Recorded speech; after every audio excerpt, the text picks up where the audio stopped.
What's going on? My name is Joe, and I practice talking on the internet, and third-party candidates running for president tomorrow will not win the election. That's the video. I'm just kidding. What I've seen in this past election cycle, which is something that I think ought to be discussed, is the parameters of winning and who determines the parameters of what a victory looks like. And I think it's important to understand that the individual parties and their platform, what they advocate for, establish what a victory looks like. One of the reasons why I saw this very interesting thing online where people will go, Jill Stein's not going to win. And then the Green supporters go, yeah, we know. Cornel West is not going to win. And all the Cornel West voters go, we know. And the Claudia de la Cruz voters get bombarded with, she's not going to win. You know that, right? And they all just go, yeah, we know. And then it becomes this it's just like the thumbs up meme.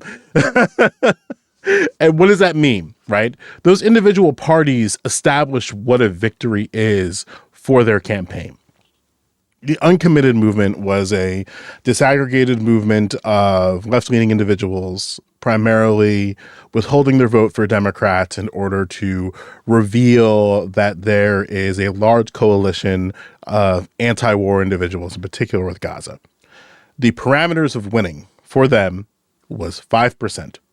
They felt that, hey, if we recognize based upon the strategies and based upon based upon the information that we have and what's practically in front of us and what people consider an issue as far as Gaza, we are aiming for 5%.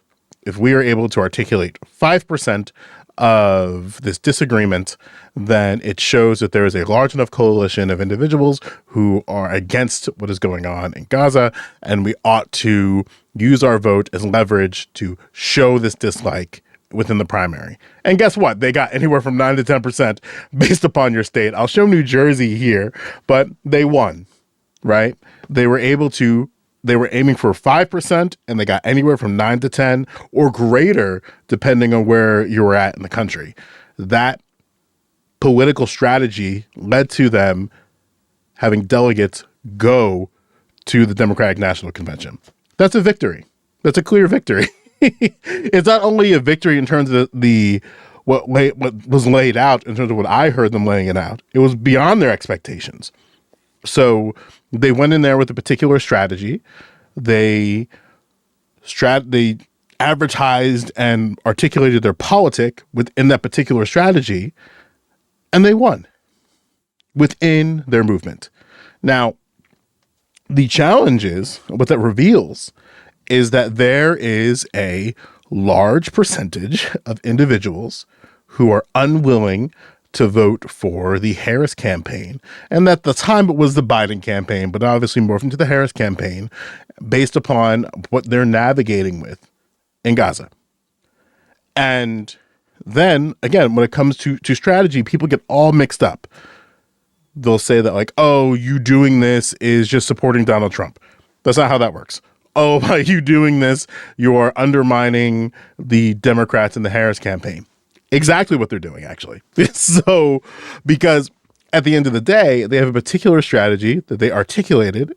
They had a goal for that strategy, and they won. And what you would hope to reveal, if you're looking to treat this resistance seriously, is that if you are within the Democratic establishment, you would say, wow, this is a pretty large percentage of people who are unwilling to vote for our candidate. So we ought to leverage or reorient, rather, our campaign strategy and our advocacy and our action so that we get these people back within the Democratic Party. If you've been paying attention, that's not what happened, because now the uncommitted movement basically evolved into the Abandon Harris campaign and the Abandon Harris movement. And what that is, it's the same strategy as before. They're not trying to win a presidential election. They're withholding their vote from Harris based upon the actions and the administration's actions in Gaza. Same strategy. So when you go to a abandoned Harris voter and say, well, like not voting for Harris isn't going to stop the genocide. No shit. They're aware of this. They're clearly aware that voting for Democrats or voting for Republicans, neither of these parties are going to end the war in Gaza. They're aware of this. They're clearly aware of this. What the strategy is going to be contextual based on what you hear them say. And time again, one of the ways that you can really reveal how people are down bad for the duopoly is that they orient what they believe winning to be on third party campaigns, on protest movements, and it's funny because it's not funny, it's refreshing that it's clearly not working anymore. I say all that to say that there needs to be, and I hope that we come out of this political moment in the recognition of this is the first block of a larger movement, the first block of a larger agitation of the two-party system, and particularly of the Democratic establishment, the Democratic Party. And the foot's got to be on the neck from here on out, right? So all those uncommitted voters need to make sure they stay uncommitted until they get the concessions. Stay active in the political processes and active in what they care about, and don't let these Democrats fool you on their nice words of, oh, I support a ceasefire, I support it. Then your actions will tell you if they support it or not just by the mere words of it. Anyhow, that's all I got for now. Happy voting tomorrow. If you already voted, cool. If you're doing it tomorrow, great. I'd say go early if you can. If not, go late. However you want to do it.